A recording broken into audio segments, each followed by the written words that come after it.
একটি উচিত সংবাদ একটি উচিত সংবাদ আমরা অত্যন্ত দুঃখের সহ জানাচ্ছি যে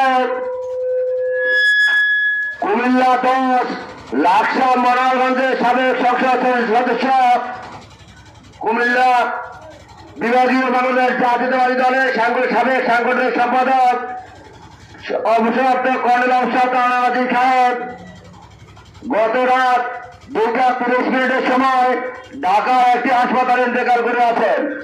ইন্না লিল্লাহি ওয়া ইন্না ইলাইহি রাজিউন। মরহুমের জানাজার নামাজ মনোহরগঞ্জ উপজেলার প্রথম জানাজার নামাজ বাদ মাগরিব মনোহরগঞ্জ স্কুল অ্যান্ড কলেজ মাঠে অনুষ্ঠিত হবে এবং দ্বিতীয় জানাজা বাদ এশা মরহুমের নিজ বাড়ি শরীফপুরে অনুষ্ঠিত হইবে। অতএব ধর্মপ্রাণ মুসলমান ভাইগণ, মরহুমের